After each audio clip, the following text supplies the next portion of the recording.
ಶಿವಶರಣ ಹಡಪದ ಅಪ್ಪಣ್ಣನವರ 892ನೇ ಜಯಂತಿಯ ಹಾರ್ದಿಕ ಶುಭಾಶಯಗಳನ್ನು ಕೋರ್ತಾ ಮೊಟ್ಟ ಮೊದಲಿಗೆ ಕನ್ನಡ ಮತ್ತು ಸಂಸ್ಕೃತಿ ಇಲಾಖೆ ನಿರ್ದೇಶಕರಿಗೆ ಹಾಗೂ ಜಂಟಿ ನಿರ್ದೇಶಕರಿಗೆ ಮತ್ತು ನಮ್ಮ ಶ್ರೀಗಳಿಗೆ ಅಭಿನಂದನೆಗಳನ್ನು ಸಲ್ಲಿಸ್ತಾ ನಮ್ಮ ಸಮಾಜ ಹಡಪದ ಸಮಾಜ ಬಹಳಷ್ಟು 12ನೇ ಶತಮಾನದಿಂದ ಸಾಕಷ್ಟು ಶರಣರ ಒಂದು ಹಿನ್ನೆಲೆ ಉಳ್ಳತಕ್ಕಂಥ ಸಮಾಜ. ವಿಶೇಷವಾಗಿ ಶಿವಶರಣ ಹಡಪದ ಅಪ್ಪಣ್ಣ, ಹಡಪದ ಲಿಂಗಮ್ಮ ಮತ್ತು ಹಡಪದ ರೇಚರ್ಸ್ ಅವರನ್ನು ಕಡವಿ ಸಿದ್ದೇಶ ಎಂದು ಕೂಡ ನಾವು ಕರಿತೀವಿ. ಹೀಗೆ ಬಹಳಷ್ಟು ಶರಣರು ತಮ್ಮದೇ ಆದಂಥ ವಚನ ಸಾಹಿತ್ಯವನ್ನು ಈ ನಾಡಿಗೆ ಕೊಟ್ಟಿದ್ದಾರೆ. ವಿಶೇಷವಾಗಿ ಈ ಜಯಂತಿ ಸಂದರ್ಭದಲ್ಲಿ ನಾವು ನಮ್ಮ ಸಮಾಜದ ಕೆಲವೊಂದಿಷ್ಟು ಬೇಡಿಕೆಗಳನ್ನು ನಾವು ಕೇಳಲಿಕ್ಕೆ ಬಯಸ್ತೀವಿ. ಈಗಾಗಲೇ ಸರ್ಕಾರ ಸಾಕಷ್ಟು ವ್ಯವಸ್ಥೆಯನ್ನು ನಮ್ಮ ಟ್ರಸ್ಟ್ಗೆ ಮತ್ತು ತಂಗಡಿಗೆ ಕ್ಷೇತ್ರಕ್ಕೆ ನೀಡಿದೆ. ಅದಕ್ಕಾಗಿ ನಾವು ಸರ್ಕಾರವನ್ನು ಈ ಸಂದರ್ಭದಲ್ಲಿ ಅಭಿನಂದಿಸ್ತೀವಿ. ಹಾಗೆಯೇ ಪ್ರಮುಖ ಬೇಡಿಕೆಯಾಗಿರ್ತಕ್ಕಂಥ ಶಿಕ್ಷಣದಿಂದ ಭಾಳಷ್ಟು ವಿದ್ಯಾರ್ಥಿಗಳು ವಂಚಿತರಾಗ್ತಾ ಇದ್ದಾರೆ. ಅದು ಯಾವ ಕಾರಣಕ್ಕಾಗಿ ಅಂದರೆ ಅವಿದ್ಯಾವಂತ ಪಾಲಕ ಪೋಷಕರು ಅವರ ಮಕ್ಕಳ ಜಾತಿಯ ಹೆಸರನ್ನು ನಮೂದಿಸುವ ಸಮಯದಲ್ಲಿ ಯಾವುದೋ ಒಂದು ಹಿಂದೂ ಲಿಂಗವಂತ, ವೀರಶೈವ ಲಿಂಗವಂತ ಅನ್ನುವಂಥ ಜಾತಿಯನ್ನು ನಮೂದು ಮಾಡಿದ ಆ ಅವಿದ್ಯಾವಂತ ತಂದೆ ತಾಯಿಗಳ ತಪ್ಪಿನಿಂದಾಗಿ ಇವತ್ತು ಮಕ್ಕಳು ಶಿಕ್ಷಣದಿಂದ ಮತ್ತು ಉದ್ಯೋಗದಿಂದ ಮೀಸಲಾತಿಯನ್ನು ಕಳೆದುಕೊಳ್ತಾ ಇದ್ದಾರೆ. ಈ ಸಂದರ್ಭದಲ್ಲಿ ನಾವು ಸಾಕಷ್ಟು ಹೋರಾಟ ಮಾಡಿ ಹಿಂದುಳಿದ ವರ್ಗಗಳ ಆಯೋಗಕ್ಕೆ ಮನವಿ ಸಲ್ಲಿಸಿದ್ದೀವಿ. ಮುಂದುವರಿದ ಸಮಾಜದವರು ಪಡೀತಕ್ಕಂಥ ಸೌಲಭ್ಯವನ್ನು ನಾವು ಪಡೆಯೋಕ್ಕಾಗ್ತಾ ಇಲ್ಲ. ಹಾಗಾಗಿ ಸರ್ಕಾರ ಈ ನಿಟ್ಟಿನಲ್ಲಿ ತುರ್ತು ಆದೇಶವನ್ನು ಹೊರಡಿಸಿ ಈಗ ಎಲ್ಲ ಹಡಪದರಿಗೂ ಕೂಡ ಸಿಗಬೇಕಾದಂಥ ಸರ್ಕಾರಿ ಆದೇಶದನ್ವಯ ಅದು ಕುಲಶಾಸ್ತ್ರ ಅಧ್ಯಯನ ಮಾಡಿ ಮತ್ತು ಆ ಅರ್ಹತೆಯನ್ನು ಇರತಕ್ಕಂಥ ಜನಕ್ಕೆ 2A ಮೀಸಲಾತಿಯನ್ನು ಸದ್ಯ ಶೀಘ್ರದಲ್ಲಿಯೇ ನೀಡಬೇಕು. ಇದರಿಂದ ಸಾಕಷ್ಟು ವಿದ್ಯಾರ್ಥಿಗಳಿಗೆ ಮೀಸಲಾತಿ ಸೌಲಭ್ಯದಿಂದ ಈ ಸಮಾಜ ಮೇಲಿಗೆ ಬರಲಿಕ್ಕೆ ಅವಕಾಶ ಆಗುತ್ತೆ. ಅದರ ಜೊತೆಗೆ ಇನ್ನೊಂದು ಭಾಳ ವಿಶಿಷ್ಟವಾದಂಥದ್ದು, ಇತ್ತೀಚೆಗೆ ಸರ್ಕಾರ ಹಡಪದ ನಿಗಮವನ್ನು ಸ್ಥಾಪಿಸಿದೆ. ಅದಕ್ಕಾಗಿ ನಾವು ಅಭಿನಂದನೆಯನ್ನು ಸಲ್ಲಿಸ್ತೀವಿ.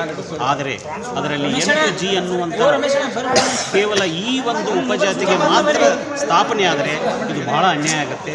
ಹಡಪದ ಉಪಜಾತಿಗಳಾದ ನಾವಿ, ನಾವಲಿಗ, ಕ್ಷೌರಿಕ, ನಾಯಿಂದ, ಕ್ಷೌರದ, ಕಾಯಕದ ಈ ಎಲ್ಲ ಉಪಜಾತಿಗಳನ್ನು ಸೇರಿಸಿ ಆ ನಿಗಮವನ್ನು ಸ್ಥಾಪಿಸಿ ಅದಕ್ಕೆ ಕನಿಷ್ಠ ಒಂದು 10 ಕೋಟಿ ಅನುದಾನವನ್ನಾದರೂ ಸರ್ಕಾರ ನೀಡಿದ್ದಲ್ಲಿ ಈ ಸಮಾಜ ಮತ್ತು ಏನು ಶರಣರ ಪರಿಕಲ್ಪನೆ ಇದೆ ಅದು ಸಾಕಾರಗೊಳ್ಳುತ್ತೆ ಅನ್ನುವಂಥ ಮಾತನ್ನು ಈ ಸಂದರ್ಭದಲ್ಲಿ ನಾನು ತಿಳಿಸಲಿಕ್ಕೆ ಬಯಸ್ತೇನೆ. ಎಲ್ಲರಿಗೂ ತಮ್ಮ ಪರಿಚಯ ಮಾಡ್ಕೊಳ್ಳಿ ಸರ್.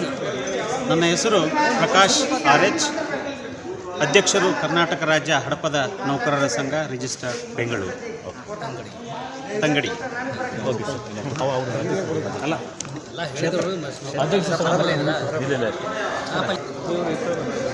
ಶಿವಶರಣ ಹಡಪದ ಅಪ್ಪಣ್ಣನವರ 892ನೇ ಜಯಂತಿಯ ಹಾರ್ದಿಕ ಶುಭಾಶಯಗಳನ್ನು ಕೋರ್ತಾ ಮೊಟ್ಟ ಮೊದಲಿಗೆ ಕನ್ನಡ ಮತ್ತು ಸಂಸ್ಕೃತಿ ಇಲಾಖೆ ನಿರ್ದೇಶಕರಿಗೆ ಹಾಗೂ ಜಂಟಿ ನಿರ್ದೇಶಕರಿಗೆ ಮತ್ತು ನಮ್ಮ ಶ್ರೀಗಳಿಗೆ ಅಭಿನಂದನೆಗಳನ್ನು ಸಲ್ಲಿಸ್ತಾ ನಮ್ಮ ಸಮಾಜ ಹಡಪದ ಸಮಾಜ ಬಹಳಷ್ಟು 12ನೇ ಶತಮಾನದಿಂದ ಸಾಕಷ್ಟು ಶರಣರ ಒಂದು ಹಿನ್ನೆಲೆ ಉಳ್ಳತಕ್ಕಂಥ ಸಮಾಜ.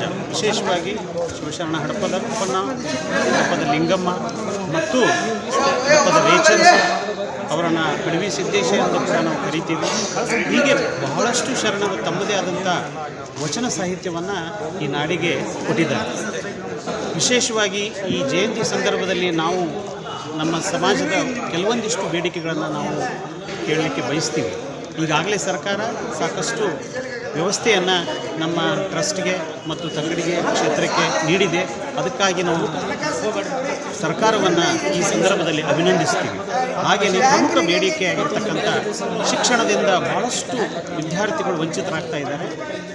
ಅದು ಯಾವ ಕಾರಣಕ್ಕಾಗಿ ಅಂದರೆ ಅವಿದ್ಯಾವಂತ ಪಾಲಕ ಪೋಷಕರು ಅವರ ಮಕ್ಕಳ ಜಾತಿಯ ಹೆಸರನ್ನು ನಮೂದಿಸುವ ಸಮಯದಲ್ಲಿ ಯಾವುದೋ ಒಂದು ಹಿಂದೂ ಲಿಂಗವಂತ, ವೀರಶೈವ ಲಿಂಗವಂತ ಅನ್ನುವಂಥ ಜಾತಿಯನ್ನು ನಮೂದು ಮಾಡಿದ ಆ ಅವಿದ್ಯಾವಂತ ತಂದೆ ತಾಯಿಗಳ ತಪ್ಪಿನಿಂದಾಗಿ ಇವತ್ತು ಮಕ್ಕಳು ಶಿಕ್ಷಣದಿಂದ ಮತ್ತು ಉದ್ಯೋಗದಿಂದ ಮೀಸಲಾತಿಯನ್ನು ಕಳ್ಕೊಳ್ತಾ ಇದ್ದಾರೆ. ಈ ಸಂದರ್ಭದಲ್ಲಿ ನಾವು ಸಾಕಷ್ಟು ಹೋರಾಟ ಮಾಡಿ ಹಿಂದುಳಿದ ವರ್ಗಗಳ ಆಯೋಗಕ್ಕೆ ಮನವಿ ಸಲ್ಲಿಸಿದ್ದೀವಿ.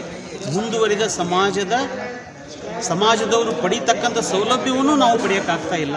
ಹಾಗಾಗಿ ಸರ್ಕಾರ ಈ ನಿಟ್ಟಿನಲ್ಲಿ ತುರ್ತು ಆದೇಶವನ್ನು ಹೊರಡಿಸಿ ಈಗ ಎಲ್ಲ ಹಡಪದರಿಗೂ ಕೂಡ ಸಿಗಬೇಕಾದಂಥ ಸರ್ಕಾರಿ ಆದೇಶದನ್ವಯ ಅದು ಕುಲಶಾಸ್ತ್ರ ಅಧ್ಯಯನ ಮಾಡಿ ಮತ್ತು ಆ ಅರ್ಹತೆಯನ್ನು ಇರತಕ್ಕಂಥ ಜನಕ್ಕೆ 2A ಮೀಸಲಾತಿಯನ್ನು ಸದ್ಯ ಶೀಘ್ರದಲ್ಲಿಯೇ ನೀಡಬೇಕು. ಇದರಿಂದ ಸಾಕಷ್ಟು ವಿದ್ಯಾರ್ಥಿಗಳಿಗೆ ಮೀಸಲಾತಿ ಸೌಲಭ್ಯದಿಂದ ಈ ಸಮಾಜ ಮೇಲಿಗೆ ಬರಲಿಕ್ಕೆ ಅವಕಾಶ ಆಗುತ್ತೆ. ಅದರ ಜೊತೆಗೆ ಇನ್ನೊಂದು ಭಾಳ ವಿಶಿಷ್ಟವಾದಂಥದ್ದು, ಇತ್ತೀಚೆಗೆ ಸರ್ಕಾರ ಹಡಪದ ನಿಗಮವನ್ನು ಸ್ಥಾಪಿಸಿದೆ. ಅದಕ್ಕಾಗಿ ನಾವು ಅಭಿನಂದನೆಯನ್ನು ಸಲ್ಲಿಸ್ತೀವಿ.